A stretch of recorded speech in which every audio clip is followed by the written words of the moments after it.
প্রিয় দর্শক, আসসালামু আলাইকুম। দর্শক, আপনাদের প্রীতীয় শুভেচ্ছা জানিয়ে শুরু করছে আমাদের আজকের প্রতিবেদন। তো দর্শক, দেখতেই পাচ্ছেন আমাদের সামনে এক আপু দাঁড়িয়ে আছে। আমরা তার গল্পটা শুনবো। আপু, আসসালামু আলাইকুম। ওয়ালাইকুম সালাম। কেমন আছেন?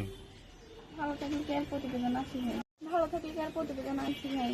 প্রতিবেদনের বাচ্চাটা নিয়ে আইসি, কতটা গরম পড়ছে। একটুখানি বাচ্চা নিয়ে কাম করতে খুবই কষ্ট। আজকাল সত্য কথা বললে কেউ বিশ্বাস করে না, কেন বাচ্চা নিয়ে আইসি যাতে সবাই বিশ্বাস করে। আচ্ছা, কি হয়েছে আপনার, বলেন। জীবনটা খুবই কষ্টের ভাই।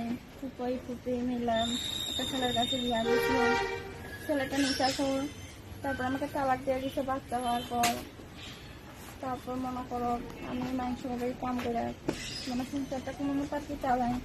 খুব আমার দায়িত্ব নেই, আমার বাচ্চার ফিটার টিটার কে কিনা দিবে না তো। বাবা মা নাই? না, অনেক ছোট থেকে অ্যাক্সিডেন্ট হয়ে গেছে।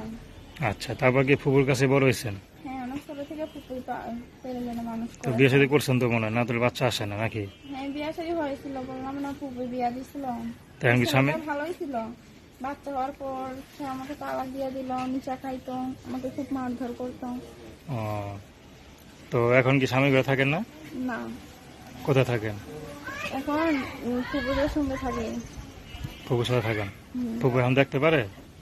না, ফুবকে আর দায়িত্ব নিতে পারবে? আমার লিবাকে, আমার বাচ্চা লিবাকে আচ্ছা, আনছি বাড়ি কাম করিলাম। তো বাচ্চা তো দুধ মুধ মনে হয় খাওয়াইতে হয় নাকি? কি করবো ভাই, টাকার লেগা ফিটার কিনতে পারি না। ফুবুর কাছে যে টাকা চাইতে গেলে বোকারের ভাতের মার খাওয়াই চাই। খারাপ লাগে না মা হয়ে যে কষ্ট করতেছেন? খারাপ তো লাগে ভাই, খারাপ লাগে বুঝাই তো না পারছি। বিয়া প্রতিবেদন আইছি যে আমার বাচ্চাটার দায়িত্ব নিয়ে আমি তার কাছে বিয়া বসবো। কে যদি আপনাকে একটু সহযোগিতা করে, আপনি টাকা কি করবেন? আমি তার কাছে বিয়া সাথে বসতে চাই। সে যদি আমাকে সহযোগিতা করে এসে আগে আমার বাচ্চাটা দিচ্ছি না সবাই, সে যদি বাচ্চার বিনিময়ে বিয়া সাথে করতে চায় তাহলে আমি রাজি। আচ্ছা, তো আপনার সাথে কি যোগাযোগ করবে? ফোন নাম্বার বলতে পারেন? না ভাই, নাম্বার। তো দর্শক, আপনারা আপুটির কথা শুনলেন। তার নাম্বারটা 01826391430। আমি নাম্বারটা আবারও বলছি, 01826391430। তো দর্শক, প্রেম ভালোবাসা সাহায্য সহযোগিতা বিয়ে শাদী করে আপনাদের